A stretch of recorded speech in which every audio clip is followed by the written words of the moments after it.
Big hello to everyone and welcome to PW Only IAS. As promised, continuing our series, we are going to start with atmospheric circulation and weather system in today's lecture. देखिए पिछली class के अंदर हमने इन atmosphere के बारे में जाना.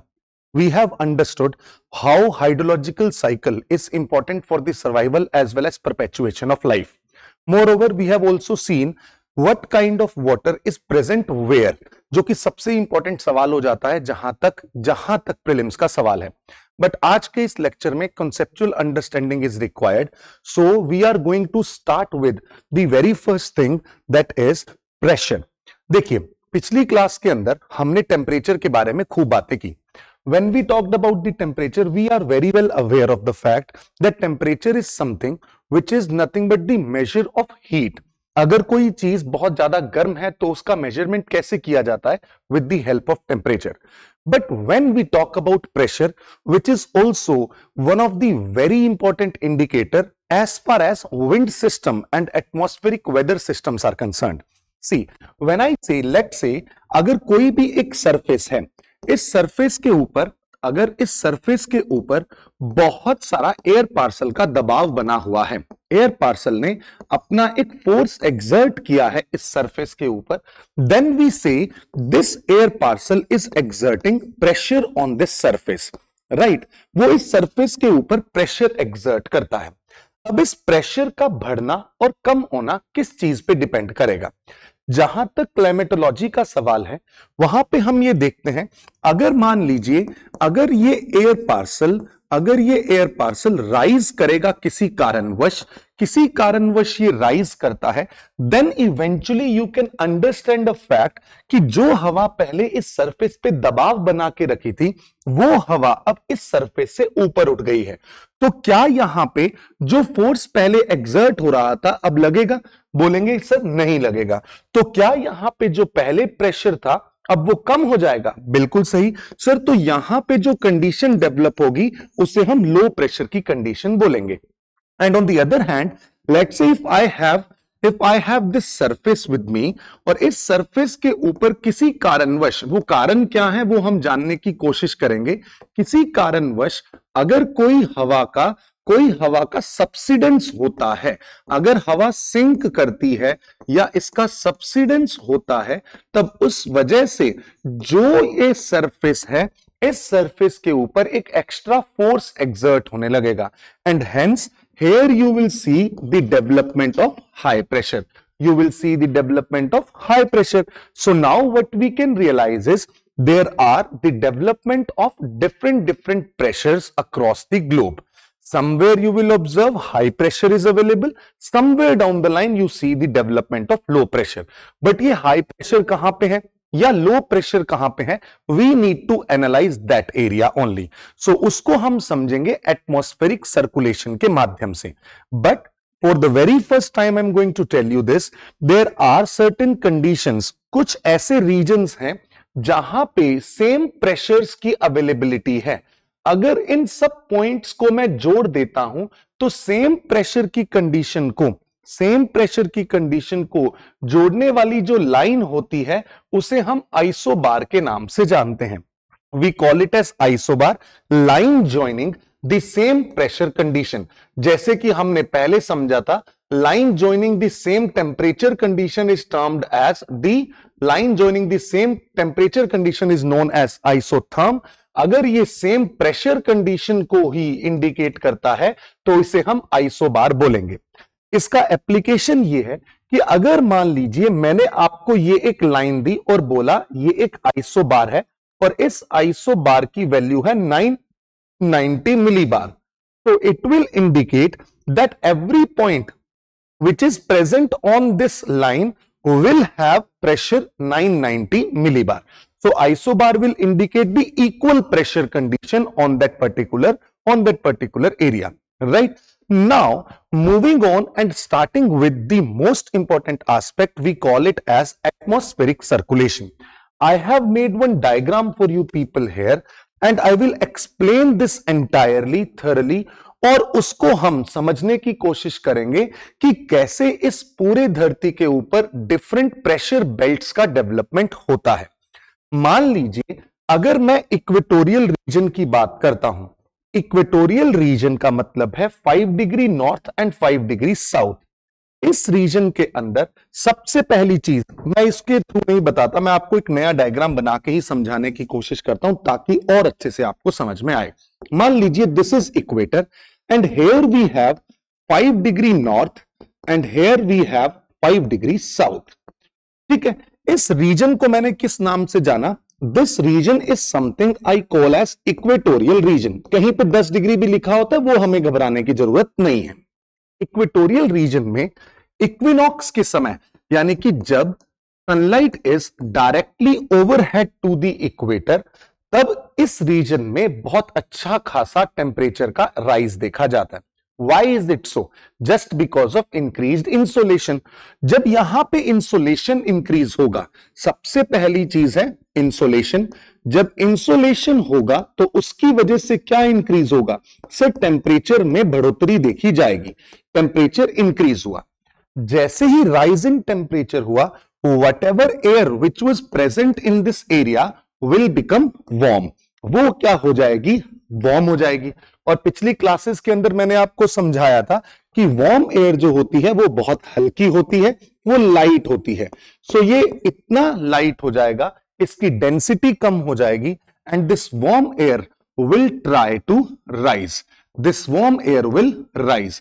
जैसे ही ये एयर राइज करेगी, आप देखिए यहां पे अगर इस एयर की राइजिंग होना स्टार्ट हुई, now you will tell me in the comment section what kind of pressure will be built here. We have seen this in the previous slide. यहां पे लो प्रेशर का डेवलपमेंट होना start होगा। क्यों लो pressure का development होगा? क्योंकि जिस हवा ने पहले दबाव बनाया था, अब वो ऊपर उठ गई है, तो प्रेशर क्या हो गया? कम हो गया। जैसे ही ये हवा राइज करेगी, हम इस बात को बहुत अच्छे से जानते हैं कि ट्रोपोपोज इज द बाउंड्री लिमिट। ट्रोपोपोज जो है बच्चा, ये एक ऐसी जगह है जिसको हम ऐसे इमेजिन कर सकते हैं कि ये एक किसी प्रेशर कुकर का लिड है, ढक्कन है, जिससे ऊपर हवा नहीं जा सकती। राइट? अब हवा यहां तक राइज कर रही है, ट्रोपोपोज तक दिस एयर इज राइजिंग। जब ये एयर राइज करेगी तो क्या आप मुझे इस बात को बता सकते हैं कि सर, मैं ऐसे कंसीडर करूं कि ये ट्रोपोपॉज है, ये सरफेस है। ट्रोपोपोज पे सरफेस से जो हवा ऊपर उठी है, वो जाके कहां दबाव बना रही है? सर, वो दबाव बना रही है ट्रोपोपॉज पे। सॉरी। सो यहां तक ये पहुंची, और क्या ये हवा ठंडी हो जाएगी? बिल्कुल सही बात है। और टकराने के बाद क्या ये हवा सर इस तरीके से डाइवर्ज करेगी? Yes, of course, this air will diverge. Now we will leave it here, this thing. यहां से मुझे बस इतनी चीज पता लगी कि equatorial region has the development of equatorial low pressure belt. Equatorial low pressure belt, जो कि इक्वेटोरियल रीजन 5 डिग्री नॉर्थ से 5 डिग्री साउथ तक आएगा। Then let's come back to the polar region. अब थोड़ा पोलर रीजन तक आने की कोशिश करते हैं, जहां से थोड़ा क्लैरिटी ऑफ थॉट और आएगा। पोलर रीजन में क्या होता है? हम सबको एक चीज का एहसास है कि ये एक ऐसा रीजन है जहां पे, पोलर रीजन एक ऐसा रीजन है जहां पे आपको क्या दिखाई देगा? एक minute, let me make it clear.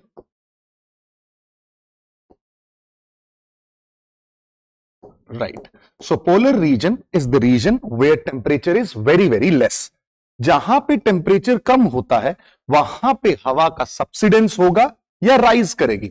Sir, वहां पे तो हवा सिंक करने की कोशिश करती है। इसका मतलब at this place you will see the subsidence of air.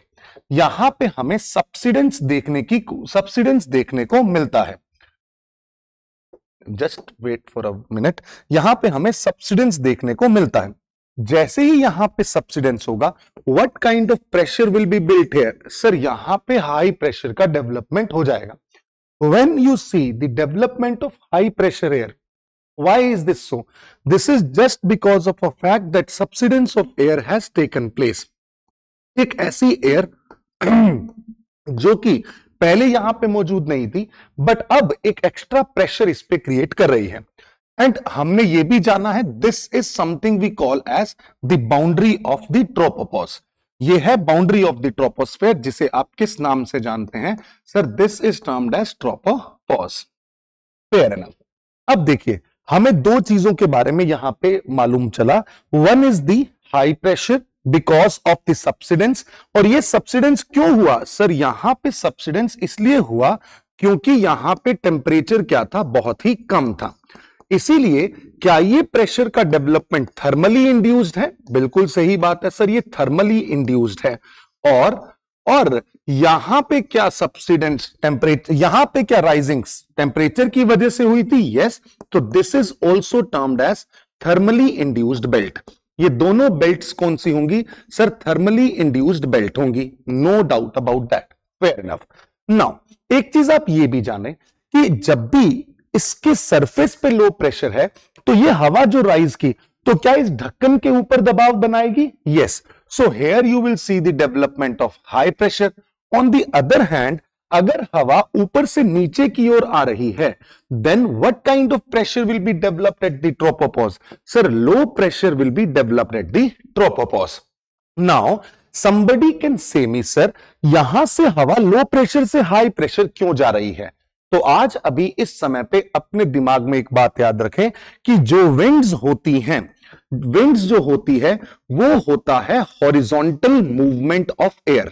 और हॉरिजॉन्टल मूवमेंट जो होता है वही होता है हाई प्रेशर से लो प्रेशर। हॉरिजॉन्टल मूवमेंट जो होता है वो होता है हाई प्रेशर से लो प्रेशर।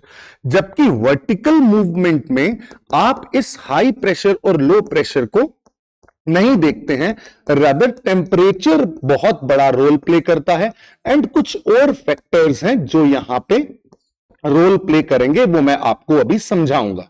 टेम्परेचर और कुछ और फैक्टर्स हैं जो वर्टिकल मूवमेंट में रोल प्ले करते हैं, ना कि प्रेशर। सो यहां पे कंफ्यूज नहीं होना कि सर लो प्रेशर से हाई प्रेशर कैसे जा रही है। नहीं, यहां से पहले हवा ऊपर उठ रही है, उसको कौन ऊपर उठाया? टेम्परेचर। यहां पे हवा नीचे आ रही है, यहां पे लो प्रेशर से हाई प्रेशर कैसे आ गया? तो यहां पे भी कौन है? Temperature. But when it comes to the horizontal prospect, तो यहां हाई प्रेशर, यहां लो प्रेशर, तो क्या इस जगह से हवा इधर चलनी चाहिए? बिल्कुल सही बात है सर, हवा हाई प्रेशर से लो प्रेशर की ओर जाने की कोशिश करेगी। और एक बात आपने समझी थी कि जैसे जैसे ये हवा राइज हो रही थी वैसे वैसे दिस एयर बिकेम कोल्ड, ठंडी हो गई। क्यों? क्योंकि एल्टीट्यूड इंक्रीज होने से टेम्परेचर क्या हो जाता है? डिक्रीज। बट जब ये ठंडी हो, धरती घूमने लगती है, धरती घूम रही है। अब धरती के घूमने के कारण एक फोर्स यहां पे जन्म लेता है, जिसको आज ही की क्लास में हम बात करेंगे, जिसे हम कोरियोलिस फोर्स के नाम से जानते हैं। इस कोरियोलिस फोर्स के कारण जो भी यहां पे हवा चली है, ये चल जाना तो चाहती है पोल्स तक, बट ये पोल्स पे पहुंच नहीं पाएगी, रादर ये उससे पहले ही क्या हो जाएगी? नीचे की ओर गिरने लगेगी। उससे पहले ही ये नीचे की ओर गिर जाएगी। क्यों नीचे गिरेगी सर? पहला कारण तो है अर्थ का रोटेशन, दूसरा कोरियोलिस फोर्स, तीसरा ये हवा खुद बहुत भारी है। और ये जहां पे गिरती है वो लैटिट्यूड होता है 30 डिग्री टू 35 डिग्री। इस लैटिट्यूड पे पहले हवा का प्रेजेंस नहीं था। अब अगर एक्स्ट्रा एयर ऊपर से इस पे फोर्स लगाएगी तो what kind of pressure will be developed here? Sir, here high pressure will be developed. यहां पे कौन सा प्रेशर डेवलप हो जाएगा? हाई प्रेशर का डेवलपमेंट होगा। अब हॉरिजॉन्टल लेवल पे जब आप देखेंगे तो हाई प्रेशर से लो प्रेशर कुछ हवाएं चलनी चाहिए। जी हां, and that's how this cycle will be completed. और इसे सबसे पहले जॉर्ज हेडले ने बताया, इसीलिए इसे हेडले सेल के नाम से जानते हैं। This cell will be termed as Hadley cell. Fair enough. On the other hand, अब एक बात बताओ, जब ये हवा ऊपर से नीचे गिरी है, यहां पे प्रेशर हाई प्रेशर बन गया, तो क्या हवा यहां से दोनों साइड जाने की कोशिश करेगी? बिल्कुल सही बात है। यहां पे भी हाई प्रेशर है, यहां से भी हवा चलने की कोशिश करेगी। अब देखो क्या खूबसूरत सी बात हो रही है, क्योंकि आप ऐसे इमेजिन करें, ये सरफेस है, ऊपर से हवा नीचे गिरेगी तो दो साइड जाएगी। अब यहां पे जब हवा गिरी तो एक साइड तो इधर चली गई, दूसरा ये इस साइड की ओर मूव करने लगी। यहां पे भी हवा ऊपर से नीचे गिरी, ये भी मूव करने लगेगी, और जब ये मूव करेगी तो ये मूव करने लगी है। अब ये दोनों हवाएं चली, यहां पे ये जाके पहुंची 65 डिग्री और 60 डिग्री लैटिट्यूड तक। बट एक बात मुझे एहसास हुआ, जो पोल से चलने वाली हवा है वो कौन सी है सर? ये ठंडी हवा है। और जो सब ट्रॉपिकल रीजन 30 डिग्री लैटिट्यूड से चलने वाली जो हवा है sir, this is warm wind. अब एक बात बताओ, गर्म हवा और ठंडी हवा जब आपस में टकराएंगे तो किस हवा को ऊपर उठा दिया जाएगा sir? Warm air being lighter, warm air being less dense, that is why this warm air will be rising from this place। और जैसे ही यहां से कोई हवा की राइजिंग होगी मेरे दोस्तों, राइजिंग होने के कारण what kind of pressure will be built here sir? इस रीजन के अंदर लो प्रेशर का डेवलपमेंट हो जाएगा, because cold air will throw the warm air up and hence the development of low pressure will take place. जैसे ये ऊपर जाएगी, ऊपर जाके टकराने के बाद this will move in two direction. एक तो ये इधर गई जहां से ये पूरा सेल कंप्लीट हुआ, एक ये इधर गई जहां से दूसरा सेल कंप्लीट हुआ। Hence you can see the development of Ferrel cell here, you can see the development of polar cell here. So इस तरीके से tri cellular model of atmospheric circulation का जन्म होता है। Tri cellular model of atmospheric circulation का जन्म होता है। यहां कुछ और चीजों को ऐड ऑन करें। जो ये वाला रीजन है जिसे आपने इक्वेटोरियल रीजन के नाम से जाना, this equatorial region is something which is having the presence of low pressure, so it is equatorial low pressure belt. Here you can see the development of high pressure has been done, and this region is subtropical region, hence you will see the development of subtropical high pressure belt. यहां पे कौन सी belt बनी? Subtropical high pressure belt. On the other hand this region is something we call as subpolar region. This is the subpolar region and low pressure is being developed. So one another belt we see is the subpolar low pressure belt, and both these belts are not, in fact both these belts are not in relation to temperature, rather they are forced। यहां पे तो force किया गया एक हवा को ऊपर उठने के लिए, इसलिए लो प्रेशर बना। यहां पे फोर्स किया गया नीचे आने को, इसीलिए these two belts are termed as dynamically induced belts. ये कौन सी बेल्ट्स हैं? डायनामिकली इंड्यूस्ड बेल्ट होती हैं। On the other hand equatorial and polar belts are termed as thermally induced pressure belts. कुछ और इंफॉर्मेशन यहां ऐड करते हैं।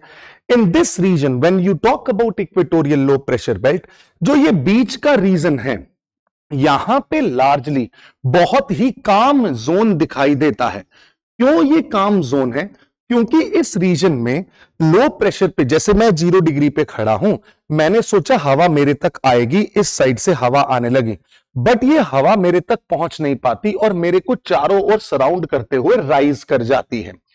इस वजह से इस एरिया में हॉरिजॉन्टल विंड्स प्रेजेंट नहीं होती है, रादर जो भी हवा पहुंच रही है वो फटाक दिन ऊपर चढ़ जा रही है, फटाफट ऊपर चढ़ जा रही है। इस वजह से इस रीजन को जोन ऑफ कामनेस और डोल ड्रम्स के नाम से जाना जाता है। एंड सिमिलरली यहां पे भी जो हवा ऊपर से नीचे आई वो इस तरीके से चली गई, तो जो मैं यहां पे बीच का हिस्सा देख पा रहा हूं, इस जगह पे भी कामनेस दिखाई देती है, और इस लैटिट्यूड को हॉर्स लैटिट्यूड के नाम से जाना जाता है। क्यों? क्योंकि पुराने समय में इस एरिया के अंदर जो कामनेस है, जो हॉरिजॉन्टल विंड का एब्सेंस है, उसके एब्सेंस के कारण जितने भी ट्रेवलर्स उस समय समुद्रों में अपनी बोट को सेल कर रहे होते थे, तो उनको हवाएं बिल्कुल साथ नहीं देती थी, तो जो वो घोड़े अपने लेके जा रहे होते थे ट्रेड के लिए, उनको वो थ्रो कर देते थे पानी में। इसीलिए इस लैटिट्यूड को हॉर्स लैटिट्यूड के नाम से जाना गया। ये वो रीजन है जहां पे आपको एक कोल्ड और एक वार्म एयर का आपस में संगम दिखाई देता है, और warm air is being pushed upward. इस वजह से यहां पे कन्फ्रंटेशन होता है, लड़ाई होती है कोल्ड और वार्म एयर की, जिस कारण से इस बेल्ट को बेल्ट ऑफ फ्रंट्स के नाम से जानते हैं। कॉन्फ्रंटेशन होता है कि कोल्ड एयर सामने से आ रही है, एक साइड से वार्म एयर आ रही है, युद्ध के मैदान में है, कॉन्फ्रंट कर रहे हैं, तो यहां पे डेवलपमेंट होगा किसका? फ्रंट्स का। This is how you can see the development of 3 particular belts across the globe. Hadley cell, Ferrel cell and polar cell, ये 3 सेल बने जिसे हमने try cellular model of atmospheric circulation के नाम से जाना। एंड उसके साथ साथ with these tricellular model we have understood there is the development of 3 major pressure belt across the globe। और वो तीनों belts कौन सी हैं? that you can see very clearly on your screen। वो तीनों belts आप देख पा रहे हैं। so high pressure cells का development हो गया। अब यहां पे एक टर्म आती है जिसे हम साइक्लोन एंड एंटी साइक्लोन के नाम से जानते हैं। Cyclone and anti cyclone. देखिए, अभी तो मैं सिर्फ इतनी बात ही बताना चाहता हूं कि जब भी हवा पहुंच रही है किसी रीजन में, तब उसकी राइजिंग जब होती है, जब वो राइज होती है, तब इस कंडीशन को हम, जब वो राइज होती है तब इस कंडीशन को हम साइक्लोनिक कंडीशन कहते हैं, which is associated with the low pressure.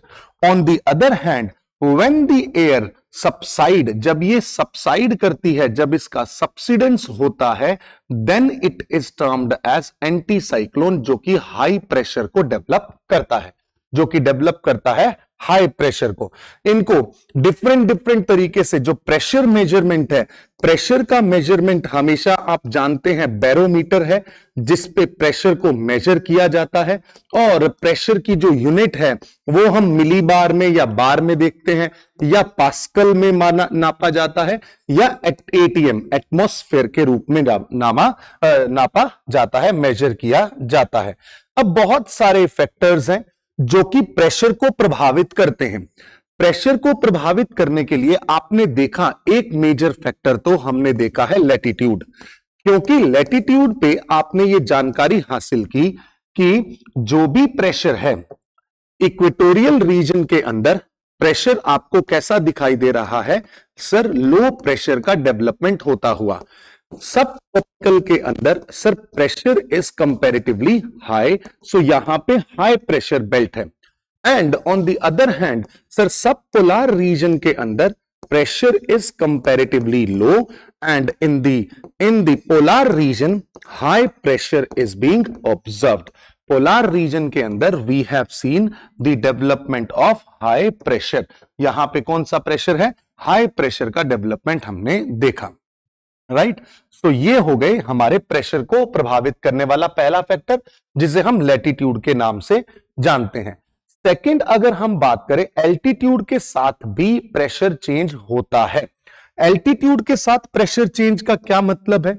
जैसे जैसे एल्टीट्यूड इंक्रीज होगा, जो प्रेशर है वो क्या होता रहता है? कम होता रहता है। क्यों ऐसा होता है सर? जो हवा है वो कंपैरेटिवली उसकी जो डेंसिटी है वो क्या हो जाती है? कम हो जाती है। और जब जब हम एलिवेशन में ऊपर जाते रहते हैं तो उसके ऊपर जो हवा है, जैसे मान लो मैं यहां पे था तो इस पे इतना बड़ा दबाव है, थोड़ा सा ऊपर आया तो दबाव कितना हो गया? इतना ही हो गया। तो जैसे जैसे आप असेंड करेंगे the pressure will decrease, right. अब यहां पे हमने विंड पैटर्न के माध्यम से यहां पे हमने डिफरेंट प्रेशर बेल्ट्स को तो समझ लिया, बट अब हमें समझना है इन प्रेशर बेल्ट्स का डेवलपमेंट जब होता है, उस प्रेशर बेल्ट का सिग्निफिकेंस क्या है? सिग्निफिकेंस बेटा ये है, इन प्रेशर बेल्ट्स के कारण ही तो आपको क्या दिखाई देते हैं? एटमॉस्फेरिक सर्कुलेशन दिखाई देते हैं। जनरली पहले ऐसा देखा गया था कि जो मॉडल आया था एटमॉस्फेरिक सर्कुलेशन का, that was single cell model, but now again in the tricellular model development where three cells have been generated. One we call as Hadley cell, second we call as the Ferrel cell, and third we call as the polar cell. अगर हम बात करें जो Hadley cell है, Hadley cell के अंदर equatorial region में air rises, then it descends at sub tropical belt and giving rise to the one wind that we can see here at the ground level. On the other hand Ferrel cell में भी ऐसा circulation देखा जाता है, one at high pressure and then it is descending, subsiding के बाद ये कहां की ओर मूव करेगी, सब पोलर बेल्ट की ओर, and it will rise and there will be certain condition. जहां पे हवा राइज करती है उस जगह पे क्या मैं कह सकता हूं, बादल बनने के चांस होंगे, पिछले लेक्चर समझा, यस। तो इस रीजन में क्लाउड्स का डेवलपमेंट होता है, क्लाउड्स के डेवलपमेंट के कारण यहां पे रेनफॉल भी ज्यादा होगी। On the other hand when air descends, जब एयर नीचे की ओर आती है तब एडियाबैटिक हीटिंग होती है। उस एडियाबैटिक हीटिंग के कारण इस जगह पे आपको कोई क्लाउड नहीं दिखाई देगा। इसी कारण से 30 to 35 डिग्री की जो बेल्ट है, this belt is cloudless belt. यहां पे स्काई इज क्लियर स्काई है, क्लाउडलेस बेल्ट है, और इस कारण से यहां पे इंसोलेशन भी क्या होता है, मैक्सिमम देखा जाता है। टेम्परेचर भी maximum as well as insolation is also maximum in this belt. So this is something we have seen now. But now if we can put it on this globe, then how we can develop this entire idea, where we have realized that equatorial belt is something we call as the low pressure belt. Secondly, subtropical region is having the development of high pressure, subpolar low pressure and polar high pressure. And similarly, Hadley cell, Ferrel cell and polar cell has been developed. जब ये position हमने देखी तो this was in accordance to the equinox, but जैसे जैसे apparent movement of sun होगा towards north, there will be shifting of pressure belt. So pressure belt जो है, प्रेशर बेल्ट्स का होता है शिफ्टिंग। जैसे ही प्रेशर बेल्ट्स की शिफ्टिंग होती है, ये शिफ्टिंग एसोसिएटेड होती है अपेरेंट मूवमेंट ऑफ सन के साथ। अपेरेंट मूवमेंट ऑफ सन, जब सन का अपेरेंट मूवमेंट नॉर्थ में होगा तब ये प्रेशर बेल्ट्स नॉर्थ में शिफ्ट करेंगी। जब इसका अपेरेंट मूवमेंट साउथ में होगा, then these pressure belts will shift towards south. One thing is very clear, but we know a fact, the land mass in the northern hemisphere is comparatively more. Land mass ज्यादा है, जिस कारण से जो temperature variation है वो ज्यादा है। इसके कारण जो शिफ्टिंग होगी वो यहां पे कंपैरेटिवली मोर प्रोमिनेंट होगी। Shifting is more prominent generally as far as this northern hemisphere is concern. तो इस तरीके से प्रेशर बेल्ट्स हैं। मुझे एक बात का जवाब दीजिएगा, क्या ये प्रेशर बेल्ट्स परमानेंट हैं? यस सर, ये प्रेशर बेल्ट्स परमानेंट हैं। These pressure belts are pressure belts जो हैं, ये प्रेशर बेल्ट्स जो हैं ये परमानेंट हैं। अगर ये परमानेंट हैं तो क्या यहां से एक बहुत खूबसूरत चीज निकल के सामने आ रही है कि इन प्रेशर बेल्ट से हाई प्रेशर और लो प्रेशर का डेवलपमेंट हो रहा है। बिल्कुल सही बात है।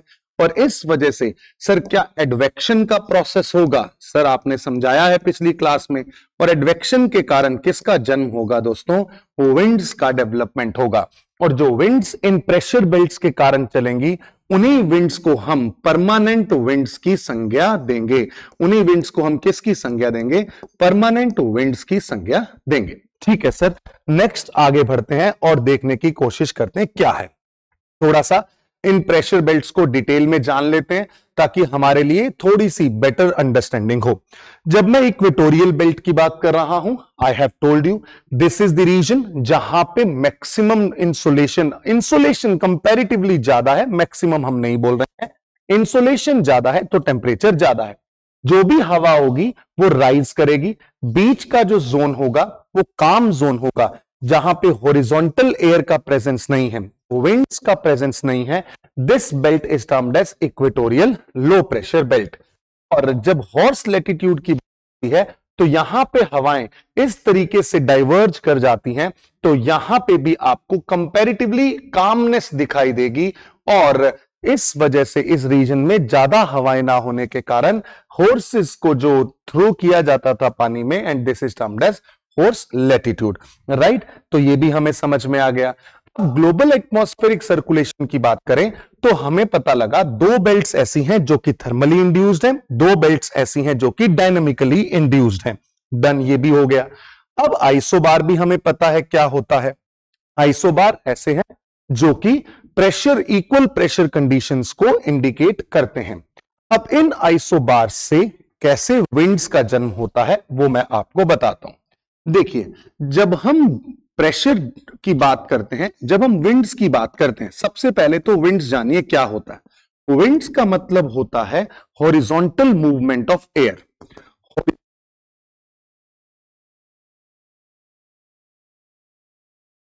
ये हॉरिजॉन्टल मूवमेंट जो है ये क्यों हो रहा है और इस प्रोसेस को हम क्या कहते हैं? इस प्रोसेस को आप एडवेक्शन प्रोसेस कहते हैं और इसे मैंने आपको बहुत खूबसूरती से पहले के लेक्चर्स में समझाया है। एडवेक्शन का प्रोसेस, एडवेक्शन का मतलब है कि एक जगह पे अगर हवा राइज की तो उस जगह पे प्रेशर बनेगा लो, दूसरी जगह पे अगर एयर का सबसिडेंस हुआ तो वहां पे प्रेशर बनेगा हाई और इस हाई प्रेशर से लो प्रेशर कुछ हवाएं चलने लगेंगी and this is the process we call as advection process. Through the process, advectional process, horizontal movement of air can be seen. Right? Done.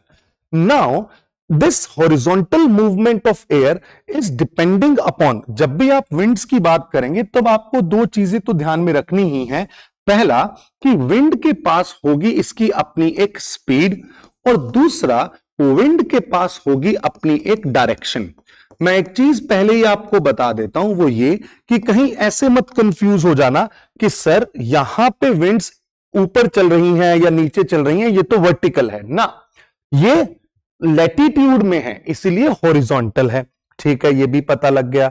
अब मैं अगर बात करूं यहां पे स्पीड की, जहां तक सवाल है, स्पीड का जहां तक सवाल है, विंड की स्पीड डिपेंड करती है, विंड की स्पीड डिपेंड करती है प्रेशर ग्रेडियंट फोर्स पर। यह डिपेंड करती है किस पे? प्रेशर ग्रेडियंट फोर्स पे। प्रेशर ग्रेडियंट फोर्स का मतलब होता है डेल्टा पी। अगर आप इसको देखें, मैं आपको समझाने की कोशिश करता हूं with the help of one example. Let me tell you this. मान लीजिए we have here is two isobar, this is one isobar, this one is the another isobar. ये आइसोबार है लेट से 998 मिलीबार पे and this is at 990 millibar, right? तो इस isobar को देखता हूं, दोनों आइसोबार्स को देखता हूं, then this will be considered as at high pressure and this will be considered as at low pressure. So eventually high pressure to low pressure एक फोर्स डेवलप होगा जिसे प्रेशर ग्रेडियंट फोर्स के नाम से जानते हैं। ये प्रेशर ग्रेडियंट फोर्स जो आपको डिफरेंस दिखाई दे रहा है 998 और 990 पे, ये प्रेशर ग्रेडियंट फोर्स 8 मिलीबार का यहां पे हुआ। बस एक चीज आप ध्यान रखें, ये प्रेशर ग्रेडियंट फोर्स एक फैक्टर तो है जिस पे डिपेंड करता है, वो है प्रेशर ग्रेडियंट। दूसरा फैक्टर भी है जो मैं अभी आपको बताऊंगा जिस पे ये निर्भर करता है। पहले फैक्टर से देख के मुझे पता लगा कि high pressure, low pressure and pressure gradient force is developed and hence winds will begin. यहां पे विंड्स चलने लगेंगी। ये वर्टिकल नहीं है, ये हॉरिजॉन्टल ही है, इस तरीके से नहीं है ना, मतलब ऐसा नहीं है कि ऊपर उठ रहा है ना, ये है हॉरिजॉन्टल। ठीक है, ये चीज हमें समझ में आई, बट इसे कुछ और एग्जाम्पल के थ्रू समझें अगर हम, तो वो और भी बेहतर होगा। मान लीजिए I have two isobars here, one is at 1008 millibar and another one is at 990 millibar. So you can see the difference between pressures at 2 points. The delta P would be 18 millibars. Delta P कितना है? 18 millibar. और दूसरी situation में delta P है 10 millibar. Where would you find more speed of the wind? The wind speed will depend upon the pressure gradient force. Wind speed जो है, ये wind speed जो है ये प्रोपोर्शनल होती है प्रेशर ग्रेडियंट फोर्स के, राइट? विंड की जो स्पीड है वो प्रेशर ग्रेडियंट फोर्स पे प्रोपोर्शनल होती है। अगर प्रेशर ग्रेडियंट फोर्स ज्यादा है तो विंड की स्पीड भी ज्यादा होगी। बट एक चीज और देखें, जो मैं दूसरे फैक्टर की बात कर रहा था वो भी बहुत जरूरी है। सिचुएशन बी एंड सिचुएशन सी, इन दोनों में भी आप आइसोबार की सिचुएशंस देखेंगे, देन यू विल सी यहां पे 1000 millibar, 990 millibar, pressure differences 10 millibar, यहां पे भी pressure differences 10 millibar.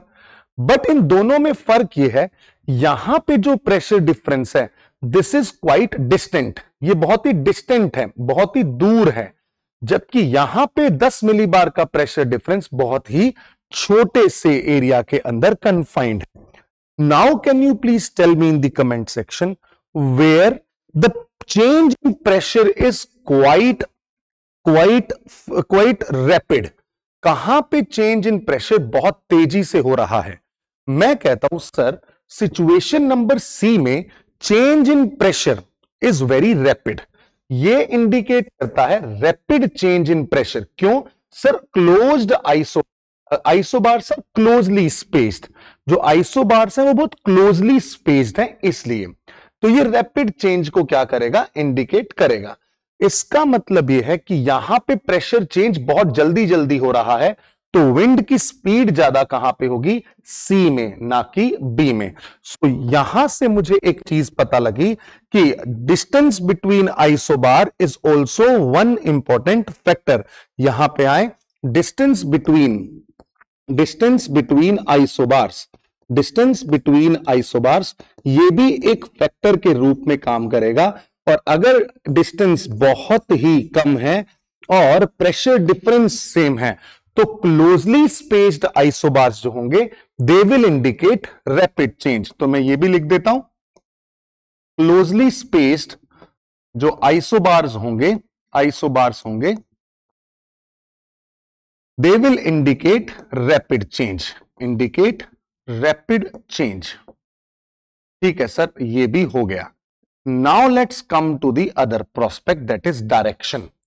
When it comes to the direction, before we move on to the direction, second major factor which is also left here, let me tell you briefly about that as well. Second major factor here is the friction. Friction एक बहुत बड़ा role play करता है. अगर friction ज्यादा होता है तो विंड स्पीड जो होगी वो क्या हो जाएगी? कम हो जाएगी. विंड की स्पीड क्या हो जाएगी? कम हो जाएगी.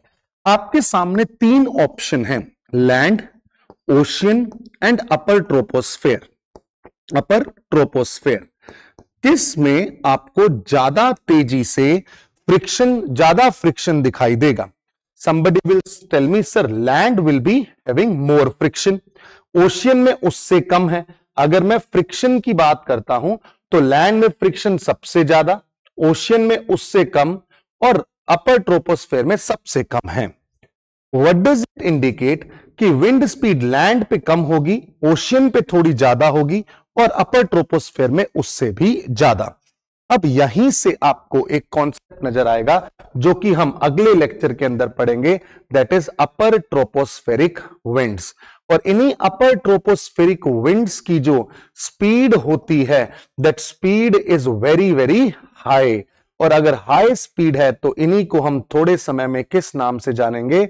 जेट स्ट्रीम्स के नाम से भी जानेंगे.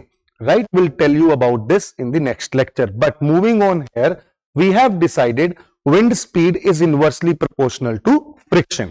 Now let's come to the direction. Direction of a wind is entirely depending upon one force that is very very important for us to understand. We call it as Coriolis force. Coriolis force एक ऐसा force है दोस्तों जो कि अर्थ के rotation के कारण develop हुआ है. यहां पे मैंने एक बहुत अच्छा हैंडआउट रखा है. अगर आप इस पूरी स्लाइड को अच्छे से पढ़ लेंगे, then you will never be in a position that you can forget what exactly Coriolis force is. पहली सबसे इंपॉर्टेंट चीज ये है कि कोरियोलिस कोई एक फोर्स नहीं है. ये कोई एक फोर्स नहीं है. This is an apparent force. ये फिजिकल फोर्स नहीं, रादर एक अपेरेंट फोर्स है. अपेरेंट फोर्स का मतलब यह है, ये हमें अपीयर हो रहा है कि कोई ऐसा फोर्स लग रहा है. इसको आप एक एग्जाम्पल से समझने की कोशिश करें. मान लीजिए दो बच्चे हैं जो कि एक घूमने वाले झूले के ऊपर बैठे हैं. One is here and second one is here. और दोनों एक दूसरे को बॉल कैच करवा रहे हैं. जब तक ये झूला रुका हुआ था, तब तक जब बी ए को बॉल फेंकेगा, this is B and this one is A, जब तक झूला रुका हुआ है, बी आंखों में आंखें डाल के ए को बॉल फेंकेगा तो वो पहुंच जाएगी. बट कोई मेरे जैसा दुष्ट आया, उसने क्या किया? इस झूले को घुमा दिया. जब ये झूला घूमा तो अब भी आंखों में आंखें डाल के बॉल फेंक रहा है सीधी, बट बॉल जा रही है कंपैरेटिवली डिफ्लेक्टेड मैनर के अंदर इस तरीके से। So this is how we have understood कि हमें ऐसा लगा बी ने बॉल तो सीधी ही फेंकी है, बट हमें दिख कैसे रही है सर? वो घूमती हुई दिख रही है। सर ये घूमी क्यों? क्योंकि जिस झूले पे बी बैठा है, जिस फ्रेम पे बी बैठा है, वो फ्रेम रुका हुआ नहीं है, वो फ्रेम भी क्या कर रहा है? मूव कर रहा है। और आप कहां पे हैं? आप ऐसी जगह पे हैं जो कि कंपैरेटिव टू दी झूला इज स्टेशनरी, राइट। मैं तो यहां खड़ा होके देख रहा हूं, है ना, मैं तो यहां से आनंद ले रहा हूं, दोनों पागल बने जा रहे हैं, कोशिश कर बेचारे फेंकने की, बॉल कैच नहीं करवा पा रहे हैं। That is how we have analysed that there is the presence of an apparent force which is just developing due to the frame of reference। ये frame of reference का ही गेम है कि आप किस फ्रेम में बैठ के इस चीज को एनालाइज कर रहे हैं। जैसे आज आप धरती पे बैठे हैं तो आपको धरती घूमती हुई नजर नहीं आ रही, बट जब आप स्पेस से देखेंगे तब आपको धरती घूमते हुए नजर आएगी। इसीलिए हमें तो ऐसा लगता है हवा सीधी चल रही है, बट हवाओं की जो स्पीड है, हवाएं जो हैं वो अपनी डायरेक्शन को डिफ्लेक्ट करती हैं according to the rotation, right. ये है कोरियोलिस फोर्स।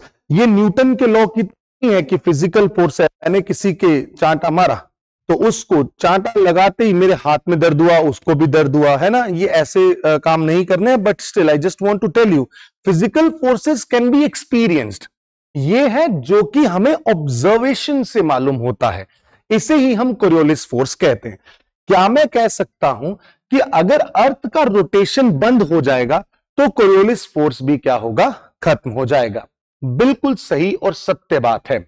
यहां पे जब कोरियोलिस फोर्स को पढ़ने की कोशिश की गई तो बहुत से विद्वानों ने इसको मैथमेटिकल रूप देने की कोशिश की।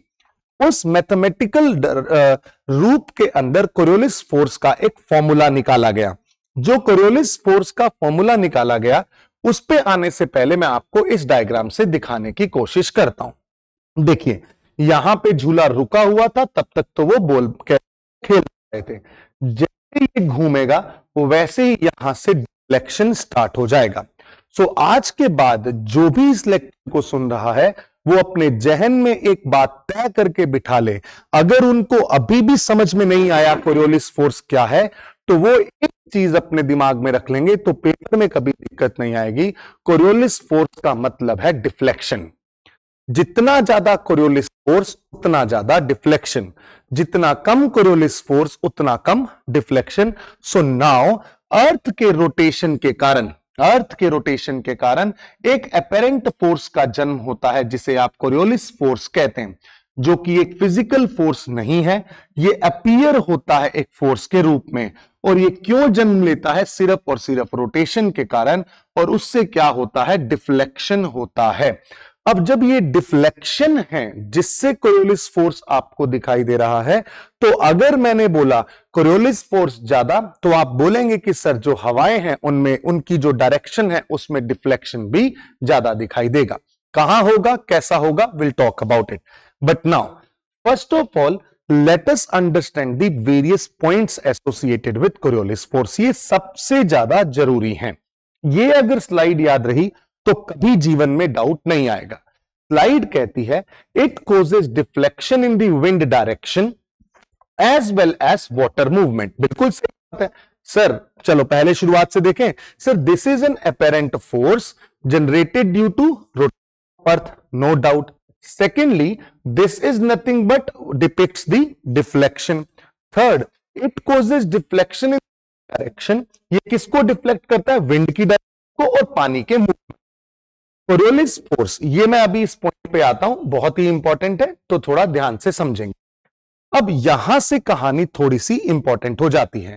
कहानी ये कहती है कि जो कोरियोलिस फोर्स है, कोरियोलिस फोर्स जो है, कोरियोलिस फोर्स का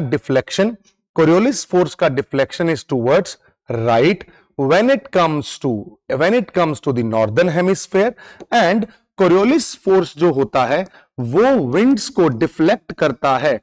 कोरियोलिस फोर्स विंड्स को डिफ्लेक्ट करता है towards left in the southern hemisphere and towards right in the southern hemisphere। और इसे ही फेरेल्स रूल के नाम से, फेरेल्स लॉ के नाम से जाना जाता है। ये नॉर्दर्न हेमिस्फेयर में राइट में और सदर्न हेमिस्फेयर में लेफ्ट में डिफ्लेक्शन करता है, जिसे फेरेल्स लॉ की संज्ञा दी जाती है। राइट, देन कोरियोलिस फोर्स जो है उसका एक फॉर्मूला है।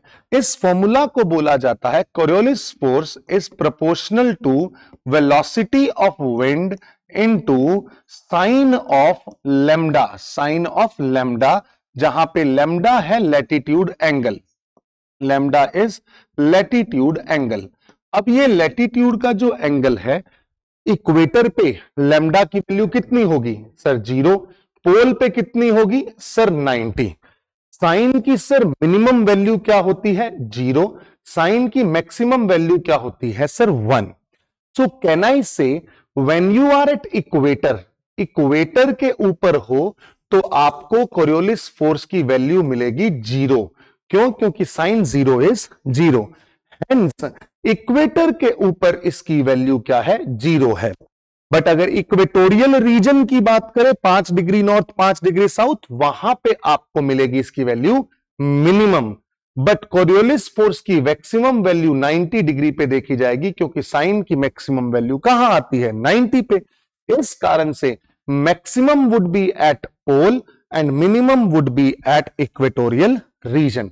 ये चीज आपने याद रखनी है। सो यहां से पता लगा कि इक्वेटोरियल रीजन में कोरियोलिस फोर्स जो है, इक्वेटोरियल रीजन में कोरियोलिस फोर्स जो है वो मिनिमम होता है एंड पोलर रीजन के अंदर Coriolis force is maximum. We are done with this. Now let me take you to the other part, जहां पे आपको कुछ चीजों को टेक्निकली समझना है। जैसा कि आपने समझा कि नॉर्दर्न हेमिस्फेयर में कोरियोलिस फोर्स जो है वो डिफ्लेक्शन करता है towards right and southern hemisphere में the deflection is towards left. Deflection is towards left. ठीक है, चलिए जहां पे हम बात करने की कोशिश कर रहे हैं उसको थोड़ा सा आगे बढ़ाते हैं। मान लीजिए ये कोई एक लो प्रेशर सेंटर है।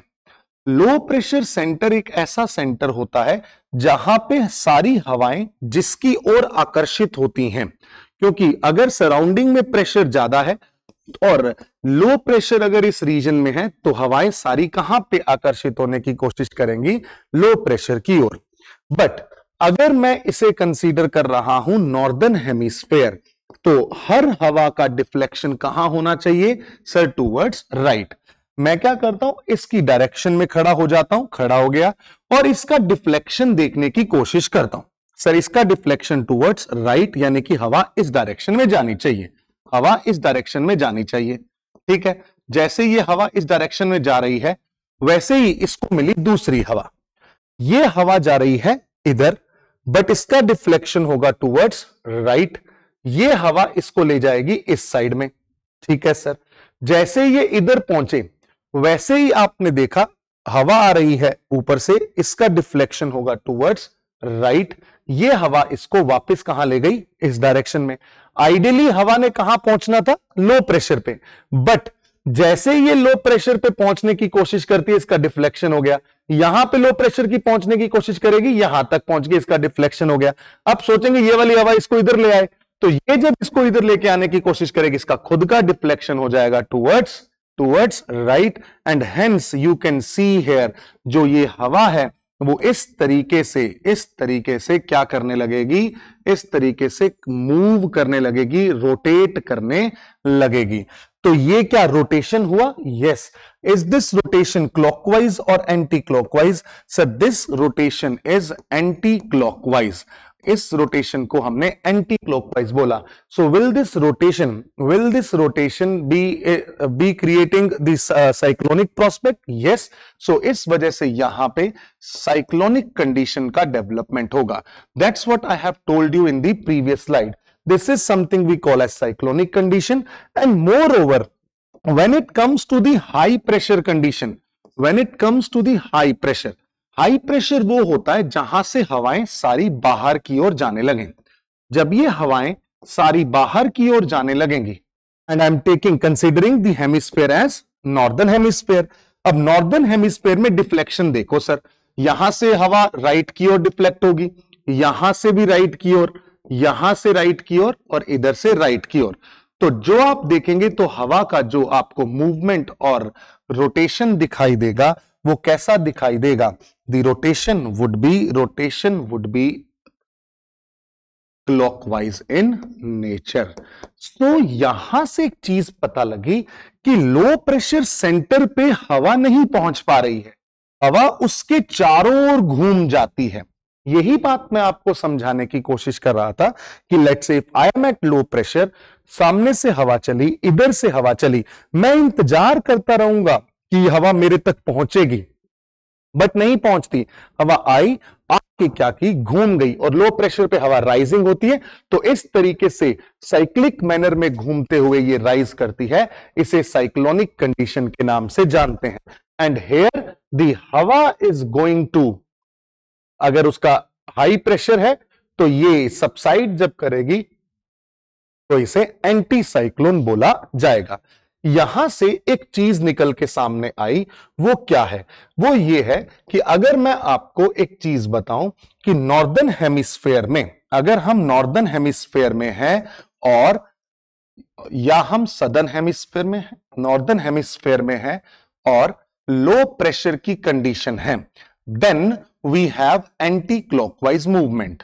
When we have we are in northern hemisphere with high pressure, it is clockwise, and now you can again make this chart with very ease, that is anti-clockwise. So यहां से ये सारी चीजें हमने समझी। अब इस साइक्लिक नेचर का भी डेवलपमेंट होना हमने देख लिया। तो हवाएं घूमती क्यों है? कोरियोलिस फोर्स की वजह से घूमती हैं। अब ये साइक्लोन क्या है, एंटी साइक्लोन क्या है, ये भी हमने जान लिया। ठीक है जी। अब अगर मैं बोलूं कि इक्वेटर ऐसा है जहां पे कोरियोलिस फोर्स नहीं है, तो क्या यहां पे हवाओं का डिफ्लेक्शन होगा? सर नहीं होगा। सर जब डिफ्लेक्शन नहीं होगा तो क्या यहां पे सर्कुलर मूवमेंट हो पाएगा? सर यहां पे सर्कुलर मूवमेंट या साइक्लोनिक मूवमेंट नहीं होगा। इसीलिए जो साइक्लोन्स हैं वो इक्वेटर पे नहीं डेवलप होते हैं। साइक्लोन्स के डेवलपमेंट के लिए now we have realised one condition is necessary, that is the presence of Coriolis force. इस फोर्स का प्रेजेंट होना बहुत ही जरूरी है।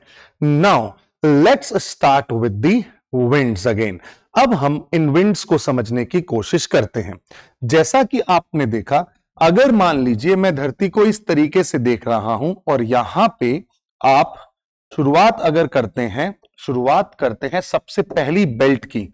जो बेल्ट मैं यहां पे बना रहा हूं, this belt is something you call as the equatorial low pressure belt. ये कौन सी बेल्ट है? Sir equatorial low pressure belt. Equatorial low pressure belt. इसके ऊपर की जो बेल्ट होगी, इस बेल्ट को हम थोड़ा सा एक काम करते हैं, से ऊपर बना लेते हैं।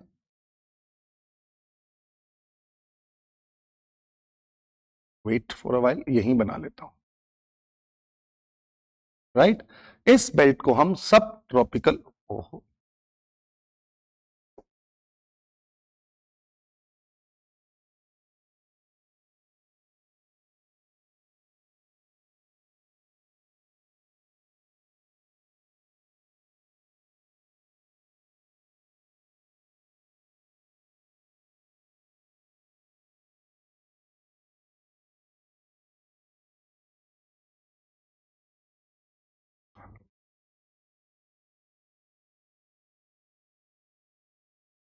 थोड़ा सा इसको अरेंज कर लेते ताकि आगे सारी चीजें समझ में आ जाए बहुत आसानी से। और बड़ा कर लें इसको। जी हाँ, चलिए। Now we have this equatorial low pressure belt. यहां पे हमारे पास जो बेल्ट है, जिसे हम सब ट्रॉपिकल हाई प्रेशर बेल्ट के नाम से जानते हैं। आइडियली सबसे पहली चीज हमें पता है, जब प्रेशर डिफरेंस होगा तो उसकी वजह से विंड्स का डेवलपमेंट होता है। एंड विंड्स के लिए जो फोर्स रिस्पॉन्सिबल है that is pressure gradient force, no doubt about that. Pressure gradient force is responsible for that. Now you can easily see here subtropical high pressure से equatorial low pressure में there is a pressure difference. Yes sir, pressure difference है। तो आपने दो isobars यहां पे बना लिए, one is at high pressure and another isobar is at low pressure. So ideally wind कहां चलनी चाहिए सर? हाई प्रेशर से लो प्रेशर की ओर चलनी चाहिए। But when we are in northern hemisphere sir क्या डिफ्लेक्शन होगा? Yes, deflection will be towards right. तो हमने राइट में इसका डिफ्लेक्शन किया। जैसे ये राइट में डिफ्लेक्शन हो रहा है, अगर ये इस तरीके से आना चाहती थी तो राइट में डिफ्लेक्शन क्या होगा? इस साइड में, मतलब ये हवाएं इस तरीके से चलने लगेंगी। आइडियली अगर देखा जाए, now the winds in this area will travel in this manner. ये हवाएं इस तरीके से चलने लगी। जब ये हवाएं, विंड्स के साथ एक बहुत खूबसूरती है वो ये कि इसका जो नाम है वो दिया जाता है जहां से इसका ओरिजिन है, जहां से इसका ओरिजिन है। अगर मान लीजिए मैं एक ऐसी हवा के बारे में बात करना चाहता हूं जो कि ये नॉर्थ है, ये साउथ है, ये ईस्ट है, ये वेस्ट है और ये है नॉर्थ ईस्ट, तो ये हवा का ओरिजिन कहां से हुआ सर? नॉर्थ ईस्ट से हुआ। तो इन हवाओं को हम नॉर्थ ईस्टर्ली विंड्स के नाम से भी जानते हैं। Right, north easterly winds, north easterly winds. चलिए चलें, देन यहां पे मैं थोड़ा आगे बढ़ता हूं। आगे बढ़ के हम कोशिश करते हैं इसको सदर्न हेमिस्फीयर में भी समझने की। सदर्न हेमिस्फीयर में जब आप देखेंगे then you will see this is the subtropical high pressure belt. Ideally subtropical high pressure belt से लो प्रेशर की ओर हवाएं चलनी चाहिए इस तरीके से। बट इसका क्या होगा? डिफ्लेक्शन। जब इसका डिफ्लेक्शन होगा टुवर्ड्स राइट और लेफ्ट, सर यहां पे बात यह है डिफ्लेक्शन होगा टुवर्ड्स लेफ्ट। तो इस डायरेक्शन में चल रही थी, इधर डिफ्लेक्ट हो गई, तो यहां से हवाएं इस मूड में चलने लगेंगी। So you can very much understand this concept that ये हवाओं का जो डेवलपमेंट है वो इस तरीके से देखा गया। So these are coming from south east, so that is why they are termed as south easterly trade winds या south easterly winds। and ये जो साउथ ईस्टर्ली विंड्स हैं या नॉर्थ ईस्टर्ली विंड्स हैं, ये जो ईस्टर्ली विंड्स हैं, these easterly winds are traveling from east to west, और उसके साथ साथ ईस्ट टू वेस्ट ट्रेवल कर रही हैं। और इस एरिया में सबसे ज्यादा पुराने समय में ट्रेड हुआ करता था, इसलिए इसे ट्रेड विंड्स की संज्ञा भी दी जाती है। इसलिए इसे ट्रेड विंड्स की संज्ञा भी दी जाती है। नाउ अगर मैं ट्रेड विंड्स की बात करता हूं तो इस एरिया के अंदर एक सबसे महत्वपूर्ण जो कॉन्सेप्ट आपके सामने नजर आता है that is the concept of convergence. क्यों मैं ऐसा बोल रहा हूं उसको ध्यान से समझने की कोशिश करें, क्योंकि जब ये रीजन, ऐसा रीजन जहां पे नॉर्थ ईस्टर्ली और south easterly trade winds, north easterly और south easterly trade winds converge कर रही हैं, उस जोन को बोला जाता है कन्वर्जेंस जोन। इसको किस नाम से जानते हैं हम? कन्वर्जेंस जोन के नाम से जानते हैं। अब यहां पे ध्यान से सुनना, ये है इक्वेटर। इक्वेटर के ऊपर का जो ये एरिया है सर इसको बोलते हैं ट्रॉपिक्स, सही है। इसके नीचे का एरिया सर इसको भी हम बोलते हैं ट्रॉपिक्स। तो क्या ये ट्रॉपिक के दो ओर है? Yes sir. क्या हम इसे इंटर ट्रॉपिकल बोल सकते हैं? बिल्कुल sir, this would be termed as intertropical. और इस जोन में क्या हो रहा है सर? कन्वर्जेंस हो रहा है। That is why we say this is termed as ITCZ, intertropical convergence zone. अब बहुत सारे स्टूडेंट्स यहां पे कंफ्यूज हो जाते हैं कि सर ITCZ हमेशा इक्वेटर पे होगा, ऑलवेज इक्वेटर पे होगा। सर बिल्कुल गलत है। क्यों ये हमेशा इक्वेटर पे नहीं होता है? कारण ये है, क्या ये प्रेशर बेल्ट का शिफ्टिंग इन प्रेशर बेल्ट का शिफ्टिंग होता है नॉर्थ और साउथ में? यस। तो ITCZ की सिर्फ एक ही डेफिनेशन है कि ITCZ is just nothing but the convergence zone of north easterly and south easterly trade winds. इसके अलावा इसकी कोई डेफिनेशन नहीं है। अगर north easterly and south easterly trade wind 10 degree पे मिल रही है, then ITCZ will be there at 10 degree north latitude. अगर वो 5 डिग्री साउथ पे मिल रही है, then it will be termed as ITCZ at 5 degree south. It is not necessarily the equator. But one thing that is sure from this entire diagram, वो क्या है? That is, ये जो ITCZ है, this ITCZ, which is the convergence zone, is something we call as low pressure area. ये कौन सा zone है? सर लो प्रेशर जोन है। अब ये लो प्रेशर जोन है, बिल्कुल सही बात है सर, ये लो प्रेशर जोन है। This is the low pressure zone. ये लो प्रेशर जोन है, no doubt sir, low pressure तो है ही। जब लो प्रेशर जोन होगा तो क्या यहां पे हवाओं का राइजिंग होगा, कन्वेक्शन देखा जाएगा? बिल्कुल सही बात है, convection of air will be seen. और अगर कन्वेक्शन होगा तो बारिशों के चांस हैं? जी हां सर, बारिशों के चांस भी होते हैं। उसके साथ साथ क्या इस रीजन में हेडली सेल बनता है? बिल्कुल सही सर, क्योंकि ये वही तो रीजन है, लो प्रेशर से हवा राइज हुई, देन सब ट्रॉपिकल बेल्ट पे गिर गई, और फिर वहां से कौन सी विंड चली, नॉर्थ ईस्टर्ली या साउथ ईस्टर्ली। इसीलिए ITCZ is also considered as the part of Hadley cell. ये किसका पार्ट है? हेडली सेल का पार्ट है। यहां पे कन्वेक्शन क्रिएट होता है, ये लो प्रेशर एरिया है, ये कन्वर्जेंस जोन है, इसे ही हम ITCZ कहते हैं। ये बात आपको हमेशा ध्यान में रखनी है। So ITCZ is nothing but the intertropical convergence zone. This is the part of Hadley cell. This is responsible for Indian monsoon. ये आप अभी याद रख लीजिए। क्यों? क्योंकि लेटर ऑन स्टेजेस में जब मॉनसून हम पढ़ेंगे तब इसमें मैं ये आपको बताऊंगा। Then we can see this is the convergence of north easterly and south easterly trade wind. Rising of air and atmospheric, rising of air होगा तो एटमॉस्फेरिक इंस्टेबिलिटी आएगी क्योंकि बारिशें होंगी। क्या इसकी सीजनल शिफ्टिंग होती है? यस। इक्विनॉक्स पे इक्वेटर पे है, जब अपेरेंट मूवमेंट नॉर्थ में होगा तो ये नॉर्थ में मूव करेगी, साउथ में होगा तो साउथ में मूव करेगी। क्या ये एक लो प्रेशर एरिया है? यस। अब इसका मूवमेंट या शिफ्टिंग ज्यादा प्रोमिनेंट कहां पे होगा? आप कमेंट सेक्शन में बताएंगे। अब सोच के बताना कि अपेरेंट मूवमेंट अगर सन का नॉर्थ में है तो क्या शिफ्ट होगी? यस। क्या ये साउथ में है तो शिफ्ट होगी? यस। ज्यादा कहां शिफ्ट होगी, नॉर्थ में या साउथ में? You are going to tell me in the comment section. Next अगर बात करें, हमने अब पहली जो हवा देखनी है that is the trade wind. Trade wind के बारे में हमने जाना कि trade winds are the easterly winds. Yes sir, they are the easterly winds. क्या ये ईस्ट टू वेस्ट फ्लो करती हैं? जी हां। क्या ट्रेड विंड्स का जन्म सब ट्रॉपिकल हाई प्रेशर बेल्ट से हुआ है? सर यस, सब ट्रॉपिकल हाई प्रेशर बेल्ट से इक्वेटोरियल लो प्रेशर बेल्ट पे है। ये जो ट्रेड विंड्स हैं, ये ट्रेड विंड्स जो कि सब ट्रॉपिकल हाई प्रेशर बेल्ट से low pressure equatorial low pressure belt की ओर चल रही हैं।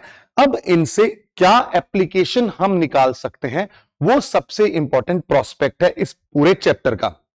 क्योंकि जब आप इन ट्रेड विंड्स को देखते हैं तब आपको एक चीज तो मालूम चल गई, जब ये हवा चली तो ये ईस्ट टू वेस्ट चली, और जब ये ईस्ट से वेस्ट चलती हैं तो बहुत सारे फैक्टर्स को इनकलकेट करती हैं उस एरिया के अंदर। जैसे मैं आपको बताने की कोशिश कर रहा हूं, just be with me for a minute, जहां पे आप समझेंगे ये वाला जो रीजन है जिसमें कॉन्टिनेंट का एक ईस्टर्न मार्जिन है, second margin is what we call as the western margin, और बीच वाला रीजन जो है जिसे हमने मिड ऑफ द रीजन बोला।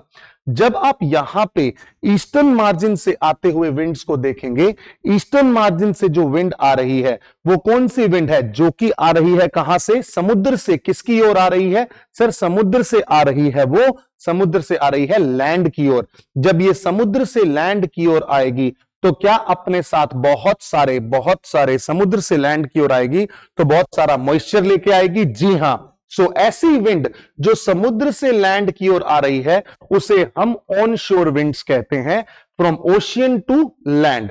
और ऐसी विंड्स जो लैंड से ओशियन की ओर जाती हैं उन्हें हम बोलते हैं ऑफ शोर विंड्स। सो क्या मैं कह सकता हूं ये जो ईस्टर्ली विंड्स हैं, these easterly winds are on shore to the eastern margin of the continent, yes, and offshore to the western margin of the continent। और जैसे जैसे ये हवाएं आगे बढ़ती रहेंगी वैसे वैसे इनके अंदर मॉइस्चर कम होता रहेगा, और जैसे जैसे मॉइस्चर कम होता रहेगा वैसे वैसे जो प्लांट्स हैं उनकी जो वैरायटी है वो भी डिफरेंट होती रहेगी, वेजिटेशन अलग होगा। इनिशियली जब बारिशें बहुत ज्यादा थी तब आपको यहां पे ट्रीज दिखाई दे रहे हैं, जब बारिशें कम हुई तो यहां पे ग्रासलैंड्स का डेवलपमेंट होगा, और जब यहां पे बिल्कुल बारिश नहीं है तो वेस्टर्न मार्जिन पे आप क्या देख पा रहे हैं, डेजर्ट। इसीलिए मैंने पहले भी बोला था 10 से 30 डिग्री के ऊपर दुनिया में डेजर्ट का प्रेजेंस दिखाई देता है, क्योंकि वहां पे ऑफ शोर ट्रेड विंड्स हैं। अब ये वर्ड याद रहना चाहिए, ट्रेड विंड्स तो समझ में आ गया, ट्रेड विंड्स का मतलब हो गया ईस्टर्ली विंड जो कि ईस्ट से वेस्ट चल रही हैं। अब ये ऑफ शोर कैसे हैं, क्योंकि ये ओशियन से, लैंड से ओशियन की ओर जा रही हैं, और लैंड से जाती हुई किसी भी विंड के अंदर मॉइस्चर की अवेलेबिलिटी नहीं होती। That is what we need to understand with the trade winds. Now next we need to understand something about the other winds, we call it as westerlies. अब जब वेस्टर्ली की बात कर रहे हैं यहां पे आ जाएं इस रूप में, तब आप देखते हैं इस रीजन के अंदर we have another belt termed as sub polar low pressure belt. Here again we can see the development of subpolar low pressure belt. जब आप सब पोलार लो प्रेशर बेल्ट देखेंगे तो आइडियली विंड जानी चाहिए कहां पे, हाई प्रेशर से लो प्रेशर, इस तरीके से। बट क्या ये डिफ्लेक्ट होगी towards right? Yes, hence you can see the winds are moving in this manner. So ये कहां से जा रही हैं सर? वेस्ट से जा रही हैं, इसीलिए इन्हें वेस्टर्लीज कहा जाता है। यहां पे भी विंड्स आइडियली आनी तो इधर चाहिए, हाई प्रेशर से low pressure, but will deflect towards left, hence they are also coming from the west. ये वेस्ट लेफ्ट की ओर डिफ्लेक्ट हुई। इन विंड्स को हम क्या कहते हैं? इन विंड्स को बोला जाता है वेस्टर्ली विंड्स। इन विंड को बोला जाता है वेस्टर्ली विंड्स, क्योंकि ये वेस्ट से आ रही हैं। These are westerly winds. Tell me one thing for sure, westerly winds जो हैं उनका एरिया क्या है सर? 30 to 60-65, 30 से लेके 60-65 तक ये ट्रेवल कर रही हैं। जन्म सर सब ट्रॉपिकल हाई प्रेशर बेल्ट पे होता है और अंत सब पोलार लो प्रेशर पे। और ये किसका पार्ट बनती हैं सर? ये विंड्स फेरल सेल का भाग बनती हैं, जबकि जो ट्रेड विंड्स थी वो किसका भाग थी सर? वो हेडली सेल का भाग थी। और इसके साथ साथ इन विंड्स की अगर हम बात करें तो you will realise one more thing, southern hemisphere में ये जो लैटिट्यूड है, अगर मैं बोलूं this is 30, this is 35, this is 60, 65, then we have 90।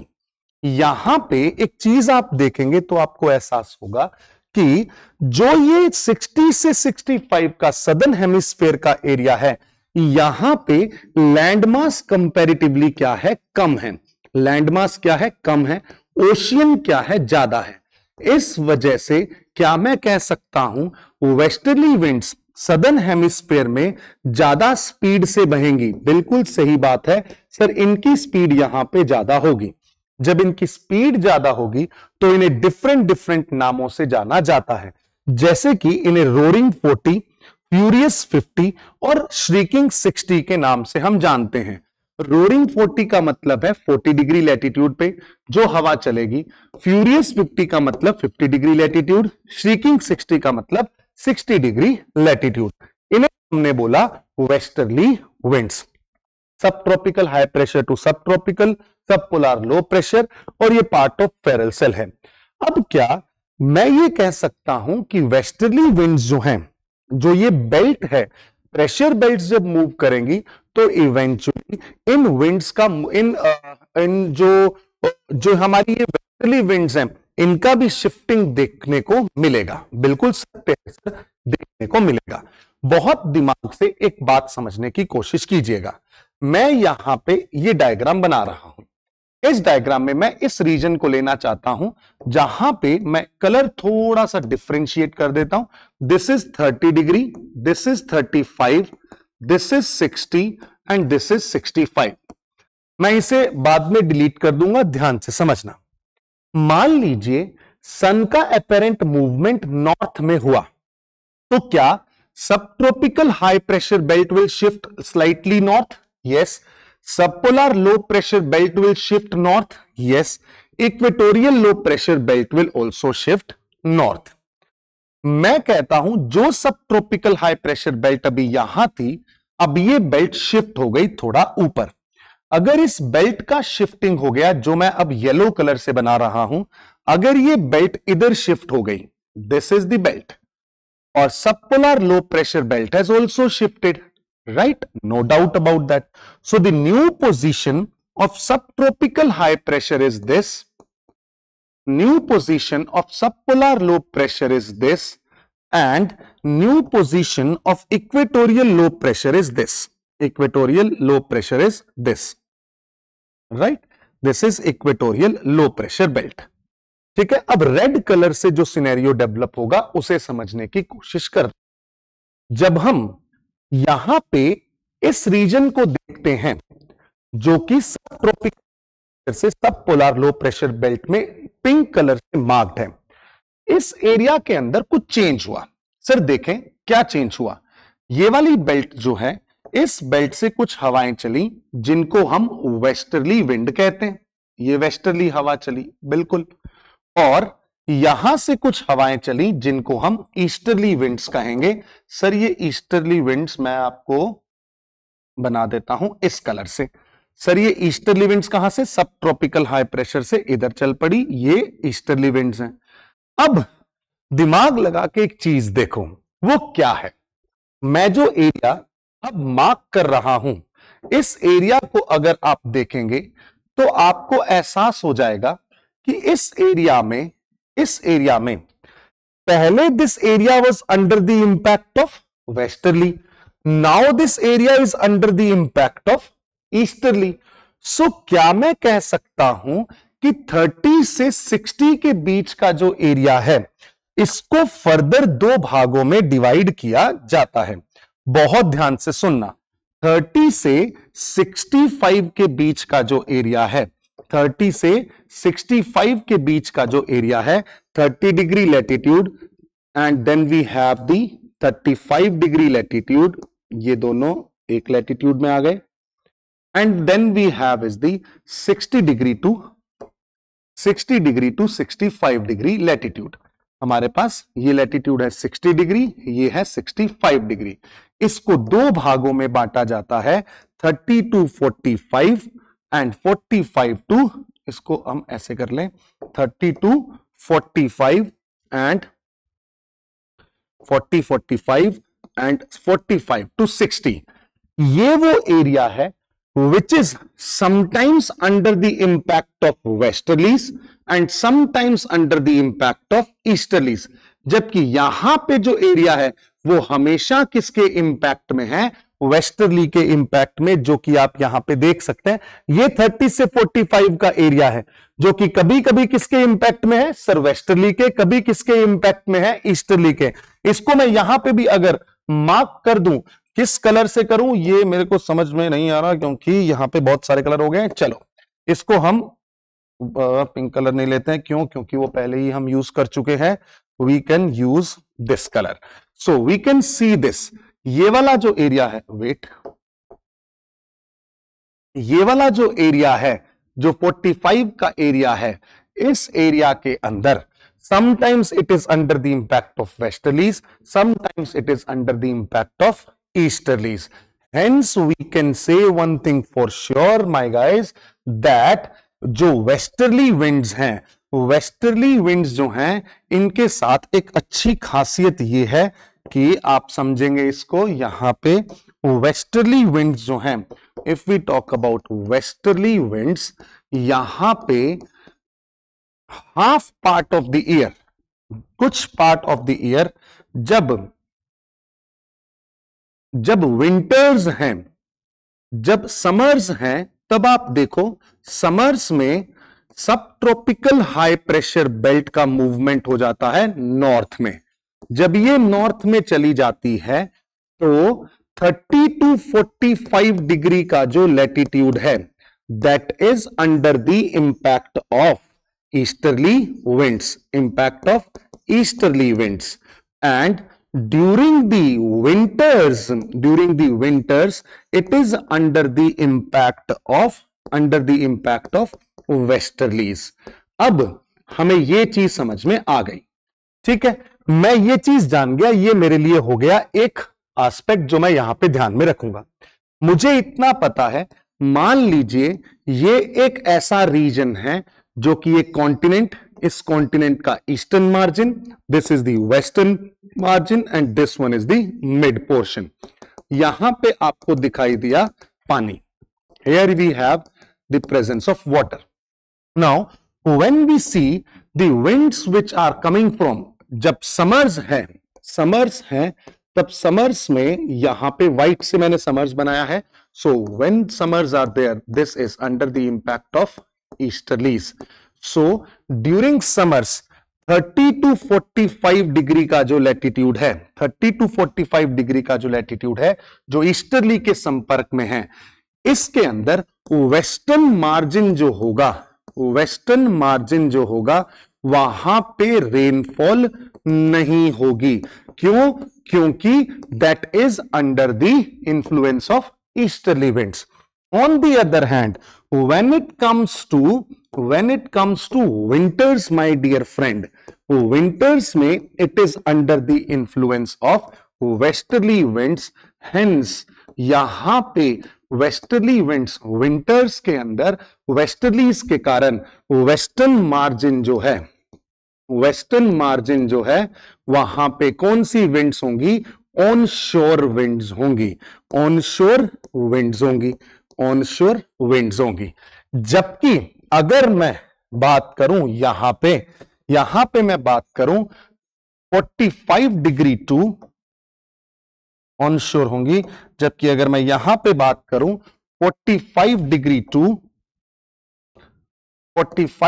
To 60 degree latitude, ये ऐसा लैटिट्यूड होगा जहां पे थ्रू आउट द ईयर क्या होगा? Through out the year westerlies होंगी, थ्रू आउट द ईयर क्या होंगी? वेस्टर्लीज होंगी। और 30 to 45 में ये सिनेरियो देखा जाएगा।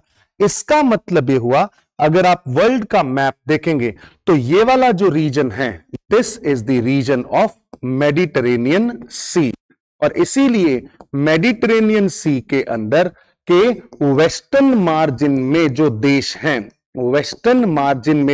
हैं, वहां पे रेनफॉल, वेस्टर्न मार्जिन में जो कंट्रीज हैं, वहां पे रेनफॉल कब कैसे होगी? उन कंट्रीज में जो रेनफॉल होगी वो कब होगी? सर विंटर्स में होगी। क्यों?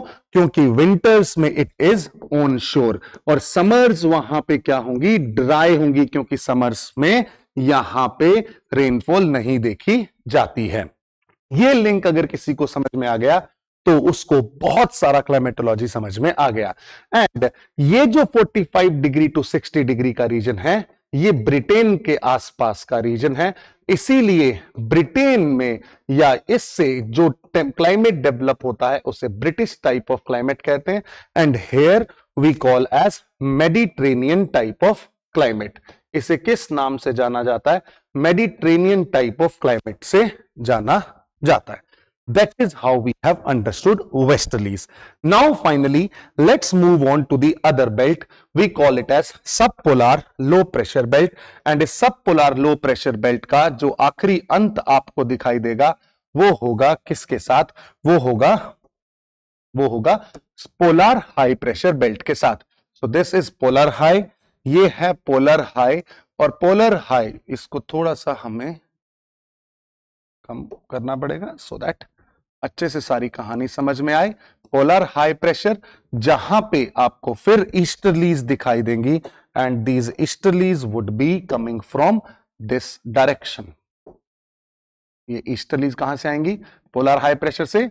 व्हाइट वाली जो लाइन है वो पुरानी लाइन है ना, और जो येलो वाली लाइन है वो शिफ्टेड लाइन है. और यहां पे भी आप देख सकते हैं सब पोलर लो प्रेशर से पोलर हाई.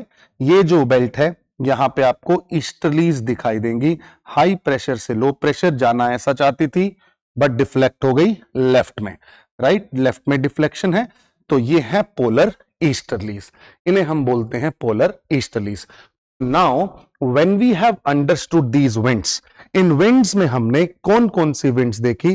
पोलर ईस्टर्लीज जो है वो पोलर हाई प्रेशर बेल्ट से सब पोलर लो प्रेशर बेल्ट की ओर चलती हैं और ईस्ट टू वेस्ट चलती हैं. And then we have they are the cold winds. They are the cold winds.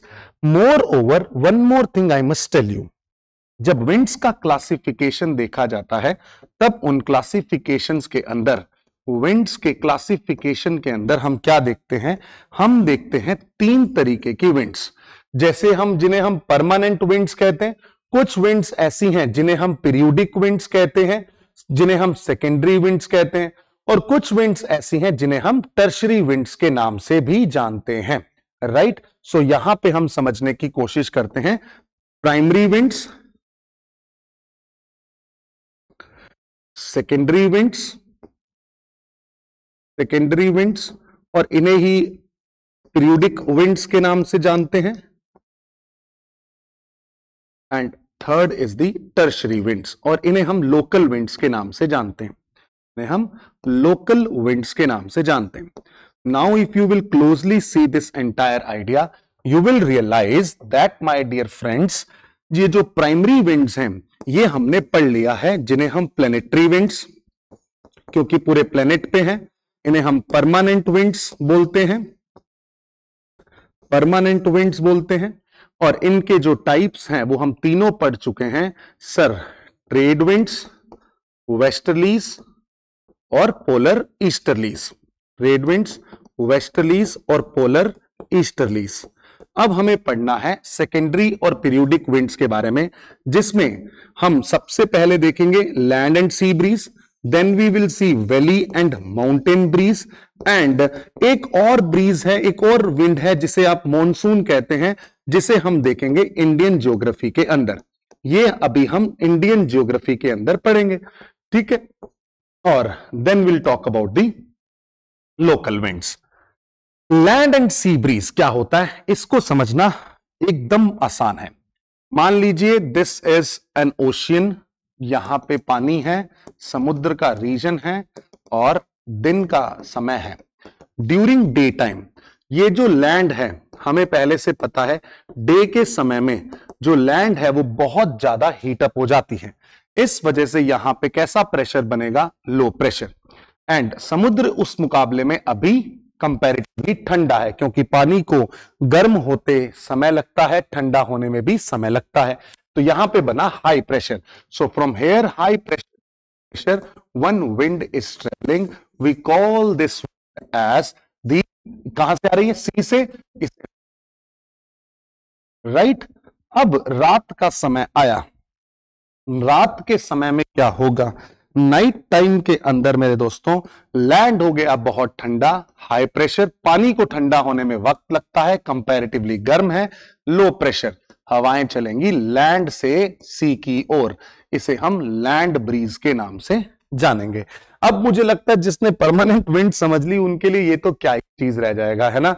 चलो अब आ जाएं अगली विंड्स की ओर, जिसको हम वैली एंड माउंटेन ब्रीज कहते हैं. ये भी मैं 1 सेकंड के अंदर बता दूंगा. And then will move towards the local winds. इसको ऐसे कर लें, दिन का समय, दिन के समय में पहाड़ के पीक पे आप खड़े हैं, खूब गर्मी लग रही है, इंसोलेशन ज्यादा है, प्रेशर क्या होगा सर? लो प्रेशर होगा। वैली में गए सर, छाया थी, कंपैरेटिवली प्रेशर क्या था? हाई था। ये कौन सा टाइम है सर? डे का टाइम है। अब हाई प्रेशर वैली में है तो वैली से कुछ हवा ऊपर जाने लगेगी और इसको बोलेंगे हम वैली ब्रीज। क्यों बना सर ये? क्योंकि पीक्स जो हैं, इंसोलेशन कंपैरेटिवली यहां पे क्या था? ज्यादा था डे टाइम के अंदर, इस वजह से टेम्परेचर भी क्या था? ज्यादा था। अब रात के समय में ये पीक हो गए बहुत ज्यादा ठंडे, नाइट टाइम के अंदर ये हो गया बहुत ज्यादा ठंडा, बहुत ठंडा, जिस वजह से यहां पे प्रेशर बन गया हाई। ये कंपैरेटिवली अभी गर्म है क्योंकि एल्टीट्यूड कम है, सो यहां पे माउंटेन से नीचे की ओर एक हवा चलने लगी, इसे माउंटेन ब्रीज के नाम से जाना जाता है। These are the periodic winds, that's it, इसके अलावा कुछ भी नहीं है। Then coming back to the last part of this lecture, we are going to see some local winds. Local winds की जहां तक बात आती है, ये ऐसी विंड्स होती हैं जो किसी एक लोकल एरिया को प्रभावित करती हैं। इनके नाम हमें पता होने चाहिए और इनका क्या प्रभाव होता है उसके बारे में कुछ जानकारी हमें हासिल करनी है। It is not possible for me to cover each and every local wind here, but still I have made this entire PDF to make sure कि ज्यादा से ज्यादा ये विंड्स जो है वो इनकलकेट हो जाए।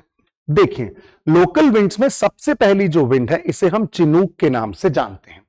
अगर आप रॉकीज माउंटेन्स देखेंगे और इनकी ओरिएंटेशन देखेंगे तो आपको एक चीज का एहसास होगा कि यहां पे अगर मान लीजिए मैं कहता हूं कोई एक पहाड़ है, ये पहाड़ है और इस पहाड़ के इस साइड से हवाएं चल रही हैं और समुद्र के ऊपर से आ रही हैं, ये बहुत सारा मॉइस्चर लेके आएंगी।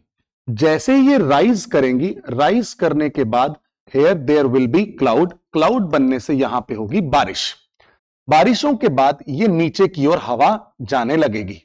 अब एक बात बताओ, जब ये हवा नीचे आएगी तो क्या इसकी एडियाबैटिक हीटिंग होगी? Yes, there will be adiabatic heating. अब एडियाबैटिक हीटिंग है तो ये बहुत ही गर्म होगी, इसका टेम्परेचर क्या हो जाएगा? इंक्रीज हो जाएगा।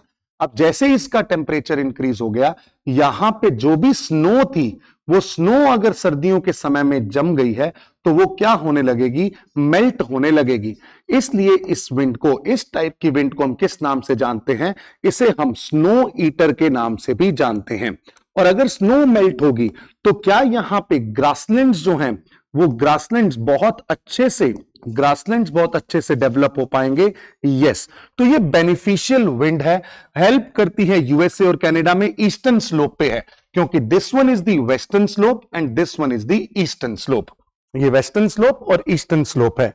अगर ऐसी ही विंड अगर आपको यूरोप में आल्प्स के साथ दिखाई दे तो उन्हें हम फोएन के नाम से जानते हैं, और ऐसी ही विंड अगर आपको एंडीज के अंदर दिखाई दे तो उन्हें हम जोंडा के नाम से जानते हैं।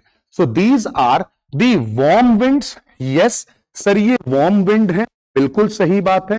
क्या ये स्नो मेल्ट करते हैं? जी हां। क्या इसे स्नो ईटर कहते हैं? So you can see this and take the screenshot of this entire slide so that later on stage में आपको मदद करेगा। अभी ये डिलीट हो जाएगा। I hope you have taken it। चलिए आ जाते हैं आगे। फोएन हमने बात कर ली, फोएन में यहां से आएगी विंड जो कि मेडिटेरेनियन सी से आएगी। देन जोंडा सेम है। हर्मेटन विंड्स क्या होती हैं? अगर आप इस रीजन को ध्यान से देखें तो ये है गिनिया का कोस्ट, जो कि बहुत ही ह्यूमिड है क्योंकि इक्वेटर के पास है। यहां से कुछ हवाएं चली और चलते चलते आके कहां से? सहारा से, और सहारा से जो हवा चलेगी वो बहुत ही ड्राई होगी। अब यहां पे जो लोग रह रहे थे गिनिया के कोस्ट पे वो परेशान थे, इतना ह्यूमिड, इतनी उमस थी, उनको परेशानी हुई। इस वजह से यहां पे आपको बहुत सारा लाइफ जो है डिफिकल्टी में फेस होता है। बट जो ये हवाएं सहारा से चलती हैं वो इस रीजन की जितनी भी ह्यूमिडिटी होती है उसको क्या कर देती है? कम कर देती है। और क्या लेके आती है? सैंड स्टॉर्म्स लेके आती है।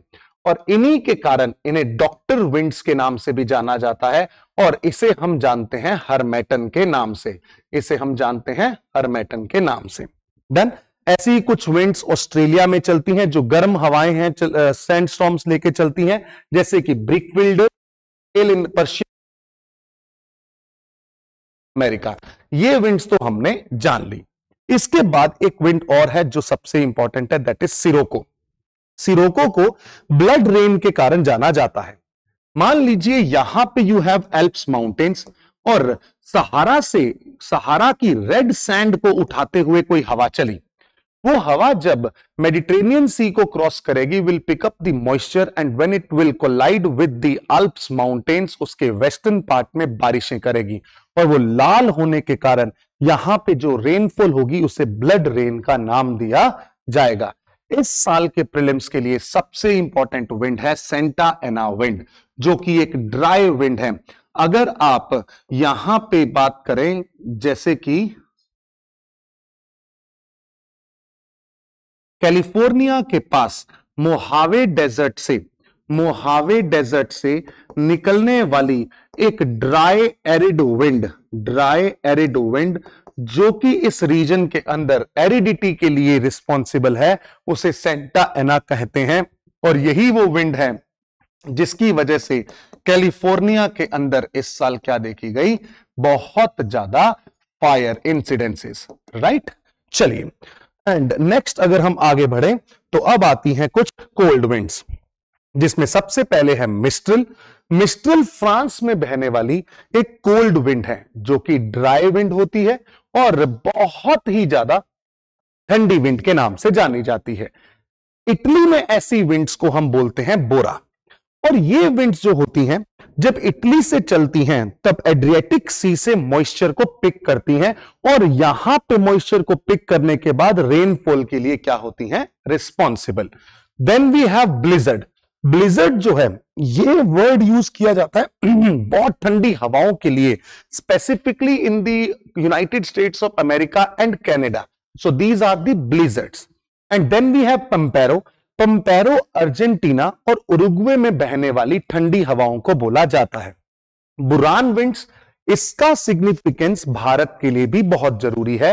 कारण यह है कि ये ऐसी कोल्ड विंड्स हैं जो कि रशिया और सेंट्रल एशिया के अंदर बहती हैं, रशिया से बहती है। बस भारत में हिमालयास की प्रेजेंस के कारण ये विंड्स इतना कम टेम्परेचर भारत तक नहीं ला पाती हैं।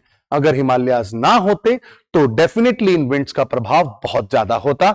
And finally we have the norther winds, जो कि मैक्सिको और सेंट्रल अमेरिका में प्राइमरीली बहने वाली कुछ ठंडी हवाओं को बोला जाता है। So this is how we are done with the winds and now in the next chapter we'll talk about the most important segment, that is jet streams. I hope you have understood each and every concept. Thank you so much for listening. Good day.